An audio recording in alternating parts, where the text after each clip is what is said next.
국내 시장에 대한 투자 심리가 최악으로 치닫고 있는 걸까요? 오늘 코스피, 코스닥 양시장 모두 크게 하락하며 투자자들 사이에서는 그야말로 곡소리가 나오고 있습니다. 자, 오늘 시황 어땠는지 짚어보고 앞으로의 전망까지 들어보는 시간 갖도록 하겠습니다. 증권팀의 양한나 기자와 함께합니다. 안녕하세요. 안녕하세요. 예, 일단 오늘 시황이 어땠는지부터 짚어봐야 될 것 같아요. 네, 오늘 0.35% 하락 출발한 코스피는 전거래일보다 1.78% 내린 2029.48의 거래를 마감했습니다. 개인이 759억 원, 외국인이 625억 원어치를 순매도했습니다. 기관은 1,342억 원어치를 순매수했습니다. 코스피 시가총액 1, 2위에 해당하는 삼성전자와 SK하이닉스가 각각 2.23%, 3.51%로 큰 하락폭을 보이면서 지수를 끌어내렸습니다. 현대차와 현대모비스, 셀트리온과 네이버, 포스코 등도 내렸습니다. 코스닥은 종가 기준으로 2년 3개월여 만에 최저를 기록했습니다. 코스닥 지수는 전거래일보다 4% 내린 618.78의 거래를 마감했습니다.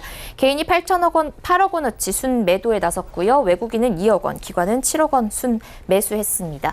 시총 상위주 가운데서는 셀트리온 헬스케어와 CJ E&M, 신라젠과 스튜디오 드래곤 등이 내렸습니다. 코스피는 1%대, 코스닥은 4%가 지금 말 그대로 폭락을 한 건데 왜 이렇게 많이 빠진 겁니까? 네, 오늘 증시의 급락은 뚜렷한 원인이라던가 큰 악재가 있었던 건 아닙니다. 네. 환율과 같은 여타 금융시장을 보면 변동성이 크지 않았고요. 중국을 비롯해서 아시아 국가들의 주식시장도 약 보합권에 머물렀습니다.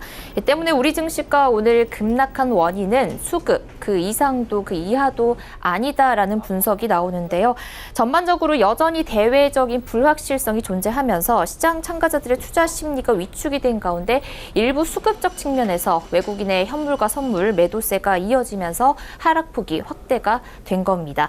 특히 코스닥의 경우도 특별한 요인이 없는 가운데 4%나 급락 마감을 했죠. 역시 대외 불확실성으로 투자 심리가 위축된 가운데 일부 기업들이 담보 부족에 따른 신용 리스크에 매물을 쏟아내면서 급락의 요인이 된 것으로 보입니다. 네, 결국에는 수급 자체가 불안정했고 이 부분이 우리 시장을 덮쳤다라는 건데 화이트리스트 배제 얘기가 있잖아요. 일본에 한국을 화이트리스트에서 제외하는 게 이제 기정사실화 됐다라는 건데 일본 무역 갈등의 영향은 없었던 건가요? 네, 시장 전문가들은 대체로 이 한일 간 무역 갈등은 증시 급락의 원인에서 배제를 시키는 모습입니다.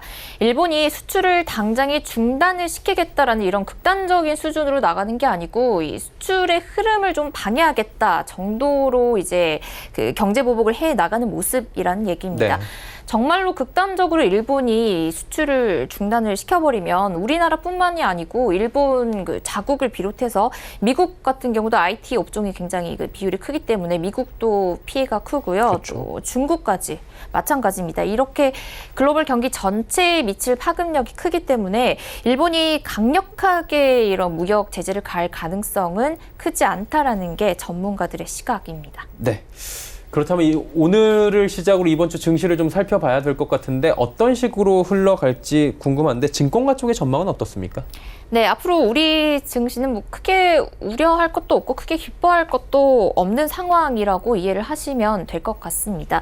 오늘처럼 당분간은 수급적인 요인에 따라서 증시가 등락을 하는 모습을 보일 것 같고요. 이 수급 자체는 여전히 빈약한 모습이죠. 주목해야 할 이슈는 내일과 모레 상하이에서 열리는 미중 무역 협상이 있고요. 또 역시 같은 날에 열리는 미국의 FOMC, 그리고 이번 주 금요일에 열리는 일본의 강요회의, 이 정도 이슈가 있는데요. 미중 무역 협상 결과가 긍정적이라던가 미국의 FOMC에서 통화 완화적인 발언이 나온다던가 하는 식으로 이 불확실성을 좀 없애주는 소식이 들려온다면 좋겠죠. 그렇게 되면 어느 정도 우리 증시가 반등을 기대를 해볼 수는 있을 것 같은데요. 여전히 국내 기업들 실적이나 경기 상황 자체가 좋지가 않아서 앞서 말씀드린 이슈들이 긍정적으로 흘러가더라 하더라도 상승 모멘텀이 뚜렷하지 않기 때문에 반등을 하더라도 제한적으로 반등을 할 것이라는 전망이 지배적입니다. 이와 관련해서 서상현 키움증권 연구원과 박상현 하이투자증권 투자전략전문위원의 코멘트 들어보시죠. 이번 주 전반적인 요인들이 대부분 다 처리가 되고 다음 주에 옵션 만기일 전후로 해서 어느 정도 변동성이 해소가 되면 본격적인 반등도 모색할 수 있다. 근데 다음 주까지는 시장 자체는 큰 변화를 보이기보다는 수급적인 변화 요인에 따라서 추가적으로 뭐 미중분열 수장이 완전히 뭐 결렬됐다든지 뭐 이런 악재가 하락폭은 조금 제한되지 않을까. 반등을 지금 기대하기는 모멘텀 자체는 뚜렷한 건 사실 없는 것도 사실입니다. 네, 전문가들과의 의견까지 함께 들어봤습니다. 급락을 보인 오늘 시장 상황에 대해서 증권팀의 양한나 기자와 이야기 나눠봤습니다. 고맙습니다.